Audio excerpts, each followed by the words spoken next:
I'm back revisiting Matt Mantle, who's done a couple of previous betting people interviews, and Matt, it's safe to say that the opinion was sort of spread about you because you bet in running from home, and you make it pay to the extent you've been a professional in running player for years, and you're on the premium charge and all the rest of it.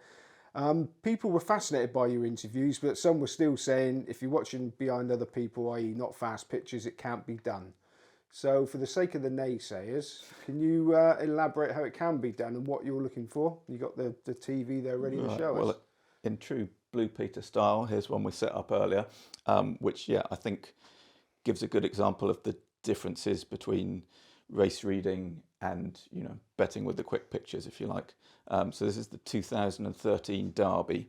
We're going to be looking at this horse here, which is Dawn Approach, who came into this on the back of winning the Guineas. Started a short price favourite for the Derby.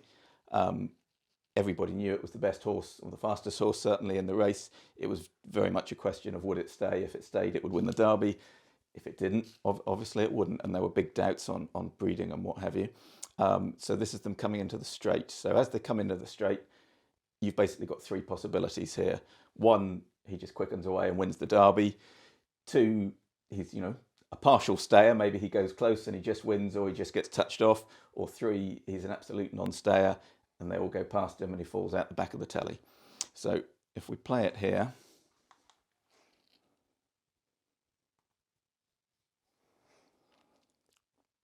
there he is on the inside, and very quickly the field starts to go past him, and within strides it's all over, and in another 50 yards he's going to be out the back of the telly. So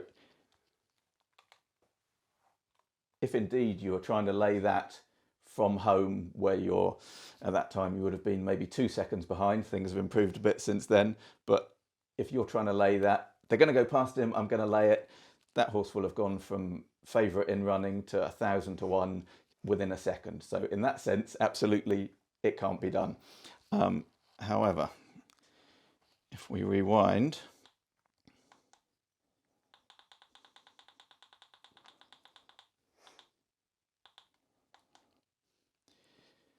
this is a different perspective. This is the race from the start. You can see him there, already taking quite a keen hold. Jockey's trying to get him settled in behind. Gets a bump there and really gets set alight. So now he's not just keen, but pulling far too hard. You can see the head reefing about there. Not a great sign. This continues for an extraordinarily long time. You see the jockey almost standing up in the saddle, reining him back there. If you look at his body position, I mean, that's not just a bit keen, that's bordering on out of control. And if we let it race on here, he's trying to get him settled in, get some cover, but he's racing out wide. Absolutely no cover. They've gone several furlongs by this point. And in a moment, he's going to be taken wide and basically tank his way to the front. If you still look at him here, this isn't a jockey who's, he's keen, but I've got control. This is a horse, largely running away. In a moment, as they come around the bend, he can't really hold him any longer. The horse pulls his way to the front. He's making a big move here, making it wide, having used up all that petrol. Still pulling. And at this point, pulls his way to the front. Can't hold him, or decides maybe there's no point in trying to hold him anymore. Circles the field and gets to the front. I'm going to pause it here.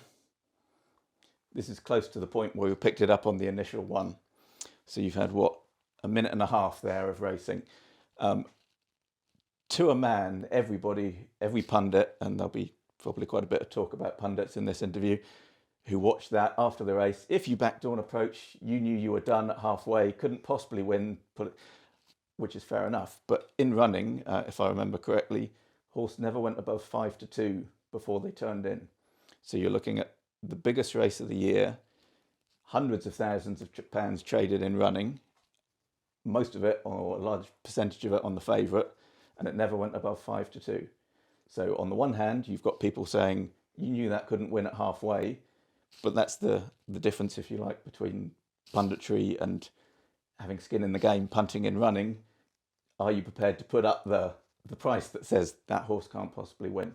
So as I say, never went above 5-2. And looking back, people would say, well, that's, free money. But there you have it. So that's the difference. And you had, when you're talking about, you've got a second to lay it as the field goes past, you had a minute and a half there. And with the Derby, the liquidity on that, if you wanted to lay it for a fiver, for 50 quid, for 500 quid, you would have been absorbed easily into that market at those prices. So that's, I think, a pretty good way of encapsulating the difference between reading a race, looking at things that are happening further out, and just this is happening, click, click, click, of maybe people on quicker pictures. And just for the sake of balance, because I thought it would be helpful to put in at this point, this is another Derby from a few years earlier. Similar situation, exactly the same connections. Jim Bolger trained again. Horse called New Approach, who was just touched off in the Guineas, but again coming to the Derby, undoubtedly the fastest horse in the race. Would he stay the trip? So if we play this, we pick him up. This is him here. And again, you can see very keen early stages. Jockey again, as we saw with Dawn Approach, trying to get him tucked in. But again, look, that head's coming up. The jockey's back in the saddle, way keener than he'd like. He's desperately trying to get him settled. Head still throwing about. And again, as we saw with Dawn Approach, this isn't for 100 yards, 200 yards. It's a very stiff start to the Derby. So expending energy at this point in the race, as he is for the length of time that he does, you see even there, the head's still throwing around. Look at that. So I'm showing this on account of the fact that, to illustrate that in running, doubtful stayer, pulled, finished out the back of the telly. Okay, I'll have some of this. But if we whiz this on, we pick him up coming with his run here. Despite having pulled like a train, despite the stamina doubts, if you did put up big prices on account of the fact that he couldn't pull like that and win, then you have to take your medicine.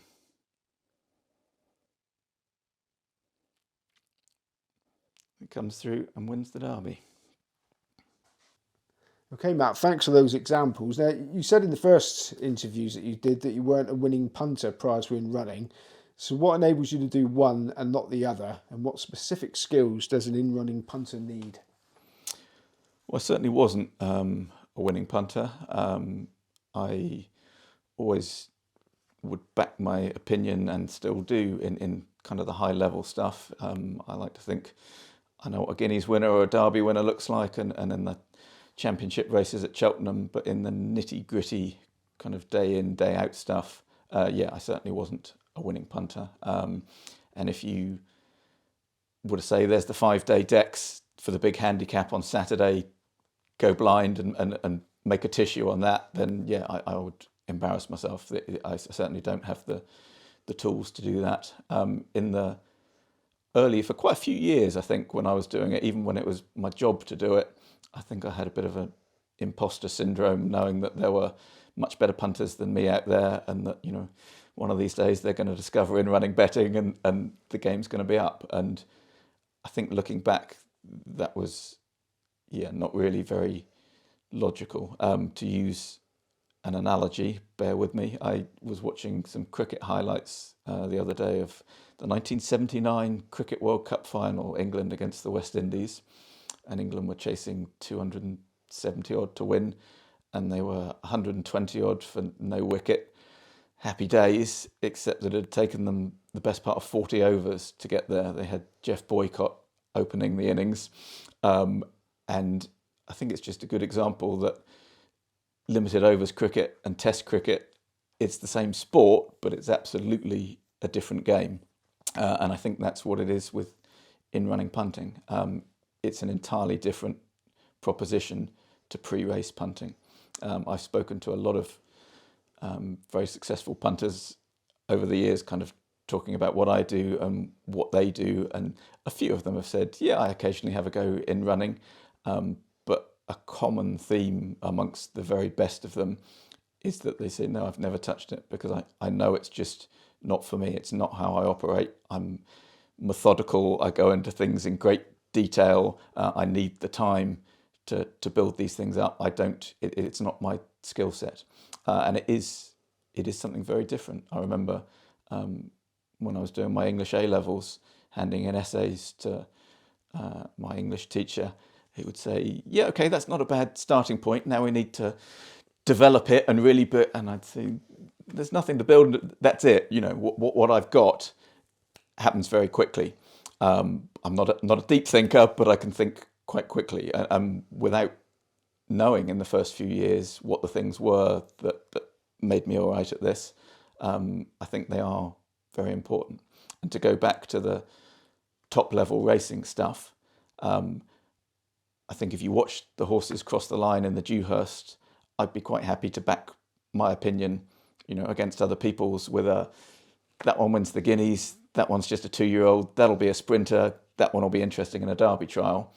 But I think some of your top pro punters who bet pre-race would maybe look at that Guineas another 50, 100 times, or Dewhurst 50 or 100 times over the winter, add things to their opinion, noticed it, whereas I wouldn't. I'd watch it again 50 times and I'd see exactly what I saw the first time. I wouldn't go any deeper. And I think without knowing it, in a way, I do have the skill sets for in running. The other thing is maths. You've got to be able to put a price on these things, again, quickly in real time. You hear pundits talk. We saw with the Dawn Approach in the Derby that, you knew it couldn't possibly win at halfway. If you're punting rather than punditrying, then you've got to put a figure on that. When you say you knew you couldn't win at halfway, is that 5-1? Is it 50-1? Is it 500-1? It's the maths is important, and it's going to sound like I'm having a go at pundits. I'm not having a go at pundits, but you hear a lot of phrases over and over again. Just to pick one off the top of my head, if a horse is beaten in a 5-furlong sprint, having missed the break slightly after the race, "Oh, you missed the break half a beat over 5 furlongs, that's it, race over." I can guarantee you between now and the end of the season there will be dozens, maybe even into 3 figures of horses in 5-furlong handicaps who the first bit of their close-up will read slowly away. I'm not saying it's an advantage, but it happens all the time. And yet when these horses are beaten, "Oh, that's it, game over if you meet." So it's putting a number to that. Okay, this horse was that price before the race, it's missed the break, what price is it now? And that is, something very different. Okay, Matt, so after upsetting every pundit on both channels, can you tell us what in running betting offers that pre-race betting doesn't? I would say 2 things. It offers, not all the time, but often, unbelievable value, which is fairly easy to pinpoint, really. If you've got a big race on a Saturday, and you're looking at that race in the paper on Saturday morning, then by the time you're looking at that field, you've got the sharpest bookie minds pricing it up earlier in the week. Then you've got all the sharpest punting minds knocking away at any prices that might be out of line. Then you've got Hugh Taylor, price-wise, anybody else going up. By the time you look at it on a Saturday morning, if the horse you fancy is an 8-1 shot, it's going to be pretty close to an 8-1 shot. There's really not much, the statistics will show Betfair SP prices, 8-1 shots win about an 8-1 shot, percent of the time. In running is not like that because it's so quick, because things are happening all the time, and because it's individuals making a price rather than group thinking. You can have wild divergences. To give you an example, in the future, let's say current hot talking horse Galopin de Champs, let's say first time up next year, he starts off in a race in which he's got a stone in hand over 6 rivals, goes off 3-1 on favourite first time up. So he's famed for his exuberance, his quick flamboyant jumping. Let's just suppose, for argument's sake, comes down to the first, something's taking him on for the lead, he's asked for a big jump, puts down, hits the fence halfway up, recovers, goes up to challenge the leader again, coming to the second, again sees a stride, puts down, hits it halfway up.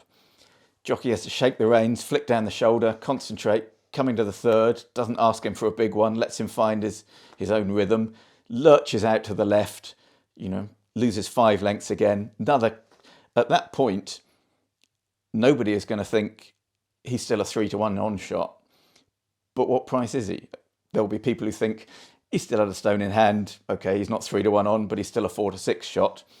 Other people might think, with the ground he's already lost, he's already used up a chunk of that stone in hand. On top of that, something either mentally, physically, something's not right. This isn't him.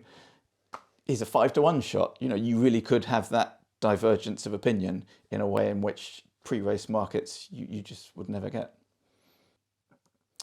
The other thing I think is just the sheer number of opportunities, the number of things you can do. You can obviously back and lay, but you can trade positions. You can back a horse you think's going to travel well and lay it at shorter. You can lay a horse you think's not going to travel well and back it at bigger. If, for example, I don't know, you're looking at a pre-race position as a backer and you think that horse is a 3-1 shot, I think he's going to, travel well and look like winning, but I think he probably is about a 3-1 shot. Well, you might decide that I'm going to put in 6-4 in running and have the best of both worlds. It doesn't matter to you whether he wins or not. If you've got matched at 6-4, then you're away. You can also alter positions. I'm constantly doing that. I think people would think if you could hear out loud what's going on in my head, you'd think I'm clear. Yep, that's beat. Oh, maybe not. Or it's definitely on. Yeah, absolutely. It's good. And you think, well, you just told us it was. So that dialogue is going on. Things can change wildly, and the ability to change a position, take a position and then change it, alter it, is I find that really frustrating these days. If I go to the track, I do still love a day at the track, but if I'm having a bet and something isn't panning out in running as I like, I find it almost impossible to watch. If I've backed a horse, maybe I think there's going to be a pace collapse, so I've backed the hold up horse, and then the stalls open, and rather than everything taking each other on, they all settle into Indian file, and mine's sat at the back. And well, if I was at home, I'd be laying this and you've just got to sit there and take your medicine. And I find that really hard. So yeah, the opportunities that in running betting gives you to do so many things is fantastic.